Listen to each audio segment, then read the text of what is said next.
नमस्कार दोस्तों, peak PCS के इस वीडियो में आप लोगों का स्वागत है। उम्मीद करते हैं सब लोग बढ़िया होंगे। जैसा कि UP PCS GS paper first mains series में हम लोग इंडियन सोसाइटी की बात कर रहे थे, उसी श्रृंखला का ये अगला वीडियो है जिसमें हम लोग संप्रदायवाद को बात करेंगे। इसके पहले हम लोगों ने देखा था क्षेत्रवाद और उसी तरह बिल्कुल सेम टू सेम है संप्रदायवाद, है ना। जैसे उसमें किसी पर्टिकुलर क्षेत्र के हिसाब से था, वैसे इसमें भी इसमें धर्म को लेकर के संप्रदायवाद को माना जाता है। तो परिभाषा देख लेते हैं सांप्रदायिकता या संप्रदायवाद की। तो धार्मिक पहचान पर आधारित आक्रामक उग्रवाद, है ना, जो आक्रमण करने वाला उग्रवाद हो या अग्रेसिव हो, है ना, उसको कहते हैं सांप्रदायिकता। या दूसरे रूप में देखें तो सांप्रदायिकता एक आक्रामक राजनीतिक विचारधारा है जो धर्म से जुड़ी हुई होती है, ठीक है। तो संप्रदायवादी धर्म पर आधारित एक राजनीतिक पहचान में अवश्य विश्वास रखते हैं, है ना, तथा संप्रदायवादी आक्रामक राजनीतिक पहचान है और एक ऐसे व्यक्ति, है ना, ऐसे प्रत्येक व्यक्ति की निंदा करने या उस पर आक्रमण करने को तैयार रहते हैं जो उनसे समर्थित नहीं होते हैं, है ना, या जो उनको अपने समान नहीं समझते हैं, है ना। तो उनको क्या कहते हैं, उन पर हमेशा आक्रमण करने को तैयार रहते हैं, है ना, उनसे विरोध करते रहते हैं उनका। यही एक संप्रदायवाद की जो है विचारधारा होती है। अगर इसकी विशेषताओं की बात करें तो सांप्रदायिकता रूढ़िवादिता एवं असहिष्णुता पर आधारित होती है ना। ये अपने आप में किसी को सहिष्णु नहीं समझते हैं, अपने विरोधी मानते हैं दूसरी जाति वालों को, दूसरे धर्म वालों को, है ना। और ये रूढ़िवादी परंपरा पे आधारित है ना। ये आज की बनाई गई नहीं है विशेषता संप्रदायवाद, ये बहुत पहले से चलती चली आ रही है ना। प्राचीन काल में देखें तो भी जैसे क्या आर्यों को ले लें, उसमें वैदिक युग में ले लेते हैं ना, तो उसमें भी बहुत सारी शाखाएँ थी अलग अलग, है ना। जैन धर्म में, बौद्ध धर्म की बात करें तो महायान हो जाएगा, हीनयान हो जाएगा, है ना। और जैन धर्म भी श्वेतांबर, दिगंबर, ये सब क्यों अलग हुए? क्योंकि वो अपने आप को भी अलग समझने लगे थे, है ना, कि उनकी विशेषताएं अलग हैं, वो अलग चीज़ों को मानते हैं, वो अलग चीज़ों को मानते हैं, है ना। अगला बात करें, अन्य धर्मों के प्रति घृणा और दंगे का प्रचार या प्रसार करते हैं, है ना। ये अन्य दूसरे धर्मों को उतना प्राथमिकता नहीं देते जितनी कि अपने आप को, है ना। अपने आप को ही, अपने धर्म को सर्वेसर्वा मानते हैं ये लोग, है ना। और चरमपंथी कार्यनीति होती है इनकी, है ना। ये आतंकवाद की तरह ये आक्रामक हमेशा रहते हैं। फिर बात करते हैं भारत में सांप्रदायिकता के कारण, है ना। तो इसके बहुत से कारण हो सकते हैं। कुछ ऐतिहासिक कारण हो सकते हैं, राजनीतिक कारण हो सकते हैं, आर्थिक कारण हो सकते हैं, सामाजिक और अन्य कारण जो भी हो सकते हैं, है ना। सबसे पहले हम लोग देखेंगे ऐतिहासिक कारण। तो ऐतिहासिक कारण क्या हो सकता है? उपनिवेश काल में अंग्रेजों ने फूट डालो और राज करो की नीति अपनाई, जिसमें इन्होंने क्या किया, हिंदू और मुस्लिम दोनों समुदायों को, दोनों सांप्रदाय, दोनों को अलग करके उनमें धर्म के आधार पर विभाजन कर दिया, है ना। इससे और उनके मन में सांप्रदायिकता वाले भाव फैलाए कि हिंदू इतनी बड़ी मात्रा में है जो मुस्लिमों का दमन कर सकते हैं, और सेम टू सेम मुस्लिमों में ऐसा ही किया, हिंदुओं की तरफ भड़काया, है ना। और ऐसे क्या किया उन्होंने, दोनों में, हिंदू मुस्लिम में फूट डाल के राज करो। और इसी की भारत विभाजन हुआ 1947 में, और इसके पहले बंगाल विभाजन भी 1905 में किया। ये सब क्या था? ये सब सांप्रदायिकता से प्रेरित ही कारण तो थे। बात करें राजनीतिक में, तो इसमें धर्म आधारित राजनीति, वर्तमान में लोग धर्म आधारित राजनीति करते हैं ना, वोट बैंक का काम करते हैं कि कुछ लोग जो है ना। अगला पहचान की राजनीति हो जाएगी, चुनाव सांप्रदायिक भाषण हो जाएंगे। चुनाव में किसी एक पर्टिकुलर एक धर्म के प्रति सही बोलना, दूसरे धर्म की जो है भर्त्सनाएँ करना, है ना, आलोचनाएँ करना, ये सब क्या है, राजनीति से प्रेरित एक्टिविटीज़ हो जाएंगी। मंदिर मस्जिद राजनीति, जैसे बाबरी मंदिर विध्वंस हो गया, और हाल ही में आप लोगों ने देखा भी होगा, है ना, राम मंदिर पर कितने सारे जो है कमेंट हुए, है ना, कि धर्म आधारित हैं ये सारी चीज़ें। तो ये क्या है, ये सब धर्म आधारित राजनीति पर डिपेंड है, जो कि क्या करते हैं, संप्रदायवाद को बढ़ावा देते हैं, है ना। किसी पर्टिकुलर धर्म को जो है लक्षित करते हैं, फिर उस पर आक्रोश कर दिखाते हैं अपना, है ना। फिर आर्थिक की बात करें तो संसाधनों का असमान वितरण। संसाधनों के असमान वितरण से तात्पर्य ये है कि कुछ ऐसे राज्य हैं जहाँ पे संसाधनों की बिल्कुल कमी है, तो वहाँ पे विकास बिल्कुल कम हुआ है, और जहाँ पे ज़्यादा संसाधन है वहाँ पे विकास ज़्यादा हुआ है, तो ये भी अपने आप को वंचित मानते हैं, है ना। तो यहाँ पे एक संप्रदाय का निर्माण हो जाता है। गरीबी और अमीरी गैप भी हो सकता है ना। और दूसरा हो सकता है विभिन्न धार्मिक समूहों की आर्थिक स्थिति, है ना।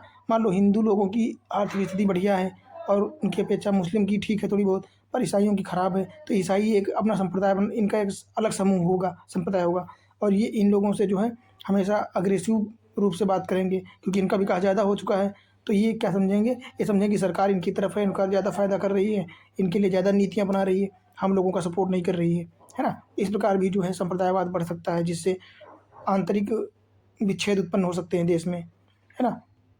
फिर बात करें सामाजिक की, तो सामाजिक की में क्या हो सकता है, गरीबी हो सकता है, पिछड़ापन, बेरोजगारी, है ना। और 2006 में सच्चर समिति की रिपोर्ट जो ने जो बातें की थी, है ना, ये आप लोग पढ़ लेना सच्चर समिति क्या कहती है।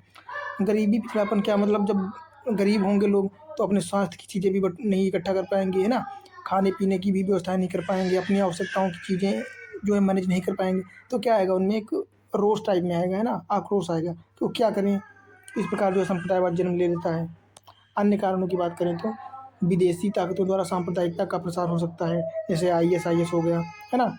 फिर विदेशी सरकारों व एजेंसियों द्वारा, जैसे ISI हो गया, है ना, ये भी जो है आंतरिक विच्छेद उत्पन्न करते रहते हैं। जैसे स्टेट एक्टर्स हो गए, नॉन स्टेट एक्टर्स, है ना, ये सारी चीज़ें हो जाती हैं। फिर अगला क्या टॉपिक है अपना, अगला हो जाएगा भारत में सांप्रदायिकता का विकास कैसे हुआ है। तो देख लेते हैं हम लोग। ये सबसे पहले देखते हैं स्वतंत्रता पूर्व, है ना। स्वतंत्रता पूर्व मतलब 1947 में स्वतंत्रता प्राप्त हुई हम लोगों को, तो इसके पहले का सिनेरियो अलग था और इसके बाद का सिनेरियो अलग था। तो पहले हम देखेंगे नरमपंथी चरण, जो कि स्वतंत्रता पूर्व। तो इसमें क्या था, इसमें 1857 के बाद अंग्रेजों ने शिक्षा, रोजगार आदि में धार्मिक आधार पर भेदभाव स्टार्ट कर दिया, है ना। भेदभाव स्टार्ट कर दिया, जैसे शिक्षा के लिए अलग अलग, हिंदुओं के लिए अलग सिस्टम खोल दिया, अलग स्कूल खोल दिया, मुस्लिमों के लिए मदरसे बनाए। तो ये सब क्या है, धार्मिक आधार पर संप्रदायवाद को बढ़ावा ही देना तो है ना।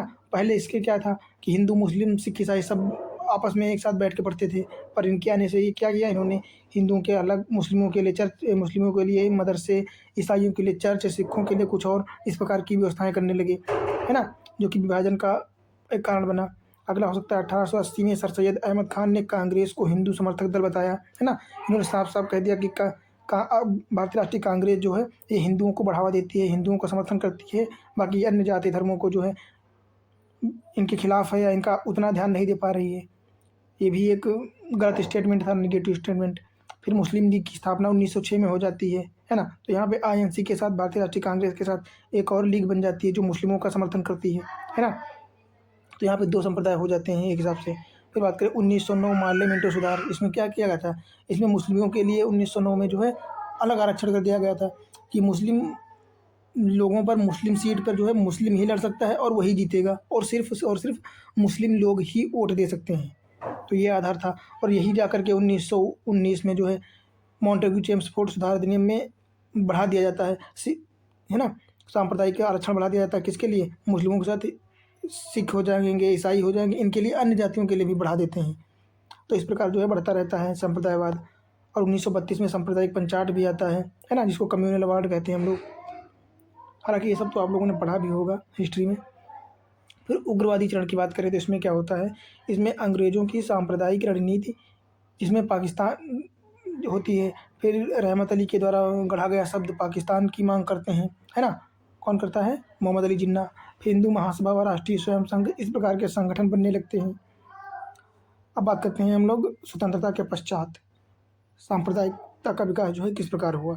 तो 1947 में भारत विभाजन होता है, जिसमें भारत और पाकिस्तान दो राज्य बनते हैं, है ना, अलग अलग। फिर बात करते हैं 1984 में सिख विरोधी दंगे स्टार्ट हो जाते हैं, और 1989 में कश्मीर के हिंदू जो पंडित थे उनके खिलाफ हिंसा की जाती है ना। 2002 में गोधरा कांड होता है। 1992 में क्या होता है, बाबरी मस्जिद हिंसा हो जाती है। फिर 2011 में मुजफ्फरनगर उत्तर प्रदेश के दंगे हुए, है ना। ये सब क्यों हुए, ये सब सांप्रदायिकता के कारण हुए, है ना। एक दूसरे के विरोधी बनते गए और फिर सब होता गया। 2019 की बात करें तो नागरिक संशोधन विधेयक NRC आता है। इससे संबंधित मुद्दों पर जो विरोध प्रदर्शन किया, साथ में दंगे भी हुए, है ना। तो इस प्रकार जो है सांप्रदायिकता का विकास होता रहा और वर्तमान तक अभी भी व्याप्त है, चलता रहता है। इसमें राजनीतिक संगठन भी बहुत बड़ी भूमिका निभाते हैं, है ना। अपने फ़ायदे के लिए, अपने वोट बैंक के लिए, अपने हित साधने के लिए जनता को, धर्मों को आपस में लड़ाते भिड़ाते रहते हैं और वोट बैंक का काम करते रहते हैं। फिर बात करते हैं कि सांप्रदायिकता की समस्या का समाधान किस प्रकार हम लोग कर सकते हैं।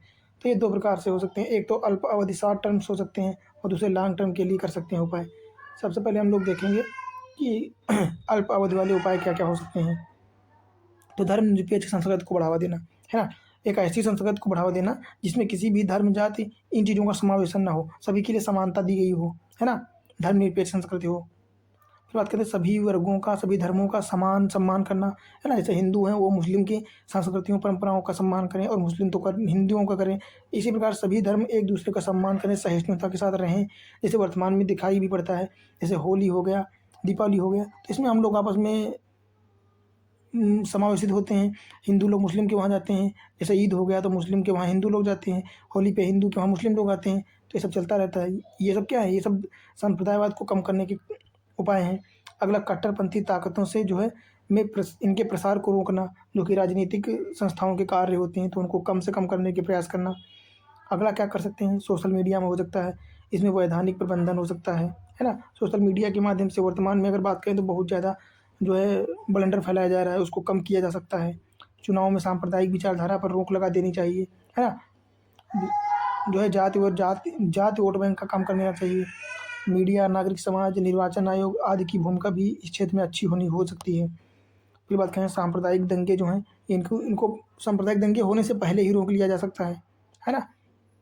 अल्पसंख्यकों के प्रति संवेदनशीलता को बढ़ावा देना, है ना? इनके प्रति समानता की बजाय समता पर ध्यान देना। धार्मिक सामंजस्य एवं शांति को बढ़ावा देने के लिए मीडिया व फिल्मों को उदाहरण के तौर पर पेश करना, है ना? जो कि एक अच्छा उपाय हो सकते हैं। अगर बात करें दीर्घकालिक उपायों में, तो दीर्घकालिक उपायों में हम लोग क्या कर सकते हैं? एक तो कठोर कानून का निर्माण कर सकते हैं, है ना? अधिनियम बना सकते हैं। त्वरित जांच व न्याय की व्यवस्था, प्रशासन को पारदर्शी और समानता पर आधारित होना चाहिए, है ना? सुचारू कानून व्यवस्था होनी चाहिए कि जैसे ही कोई खबर मिले उसको अच्छे से काम करना, है ना? मजबूत खुफिया तंत्र होना चाहिए। ये नहीं कि कोई दोषी नहीं मिल पा रहा है तो उसकी जगह पे किसी और को ही बस अपना काम ख़त्म करके किसी को भी जेल में डाल दो। ये सारी चीज़ें होती रहती हैं, जो कि हम लोग मूवियों के माध्यम से देखते भी हैं। फिर अगला, सभी धर्मों का सामाजिक आर्थिक विकास होना चाहिए, है ना? किसी पर्टिकुलर धर्म को प्राथमिकता नहीं देनी चाहिए, सभी को समान रूप से जो है योजनाएँ देनी चाहिए, सभी को समान रूप से समर्थ करना चाहिए। सतत व समावेशी विकास पर ध्यान देना, इतिहास संबंधी शिक्षा को क्या करना और सांप्रदायिक बनाना, है ना? गैर सांप्रदायिक बनाना, सांप्रदायिकता से दूर रखना, ऐसे टॉपिक्स को मत पढ़ाना जो सांप्रदायिकता को बढ़ावा देते हों। समान नागरिक संहिता, है ना? ये तो बहुत सही चीज़ है। आर्टिकल 144 आर्टिकल 44 कहता भी है ना? अल्पसंख्यकों हितों की शिक्षा, रोजगार और कौशल को विकास करना, है ना? जब रोजगार दोगे तो इस प्रकार के दंगे होंगे ही कम।